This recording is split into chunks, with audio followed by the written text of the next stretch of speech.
Hello, આજે આપણે વાત કરવાના છીએ એક ધારું સતત 5 થી 6 કલાક સુધી તમે કન્ટિન્યુઅસ એક જ પોઝિશનમાં જ્યારે બેસી રહો છો ત્યારે એની અસર તમારા શરીર ઉપર, તમારા હૃદય ઉપર શું પડી શકે છે, તમને એનાથી શું નુકસાન થઈ શકે છે, આજે આપણે એની વાત કરવાના છીએ. તો ચાલો જાણીએ.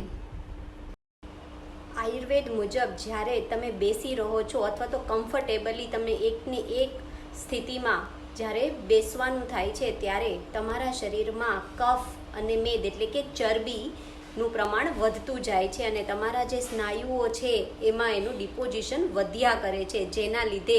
તમને ઘણી બધી તકલીફો થઈ શકે છે. તો સૌથી પહેલી તકલીફ જોવા જઈએ તો આયુર્વેદ મુજબ એકને એક સ્થિતિમાં જ્યારે તમે બેસો છો ત્યારે તમારા જે મસલ્સ, તમારા જે સ્નાયુઓ છે એની જે કાર્ય કરવાની ક્ષમતા હોય છે એ ઓછી થાય છે, જેના લીધે તમારું જે નેકનો ભાગ છે અને તમારી જે કમરનો ભાગ છે એના ઉપર પ્રેશર આવે છે, જેથી કરીને લાંબા સમયે તમને આ બધામાં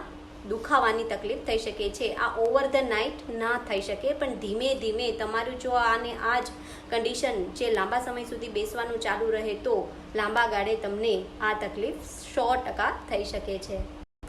બીજી તકલીફ જોવા જાઓ તો એક ધારું બેસી રહેવાથી તમારી જે ડાયજેસ્ટિવ સિસ્ટમ હોય છે એટલે કે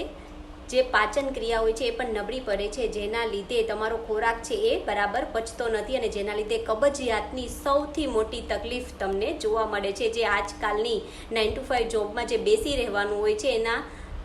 પરિણામે થઈ શકે છે. સતત બેસી રહેવાથી આપણી જે નર્વસ સિસ્ટમ છે, મગજની જે કાર્યક્ષમતા છે એ પણ ઓછી થવાના લીધે તમને ભૂલવાની આદત પણ લાગી શકે છે, જેના લીધે તમારું જે રોજિંદુ કામ હોય છે એમાં પણ ડે ટુ ડે લાઈફમાં પણ તમે જોશો કે તમારી જે ક્ષમતા છે એ ઓછી થતી જાય છે અને નર્વસ સિસ્ટમને પણ આ બેઠાડું જીવન ખૂબ જ નુકસાન કરે છે. અને સૌથી વધુ મહત્ત્વનું, તમે જો બેસી રહેશો તો તમારું જે હૃદયની કાર્યક્ષમતા છે એની એફિકેસી જે છે એ પણ સમય જતાં દિવસે ને દિવસે ઓછી થાય છે, જેના લીધે બ્લડ પ્રેશરની તકલીફ અથવા તો હૃદયરોગની જે તકલીફ છે એ પણ ઘણા લોકોમાં થતી જોવા મળે છે. અને સૌથી લાસ્ટ પણ ખૂબ જ મહત્ત્વનું, આયુર્વેદમાં એમ કહેવામાં આવ્યું છે કે જ્યારે તમે સતત બેસી રહો છો અથવા તો જમીને તરત તમે જ્યારે બેસી જાઓ છો અથવા તો એકને એક સ્થિતિમાં તમે વારંવાર બેસો છો અને લાંબા સમય સુધી બેસો છો તો ડાયાબિટીસનું મૂળ તેમાં જ રહેલું છે અને તમને ડાયાબિટીસ થવાની સંભાવના 100% રહેલી છે.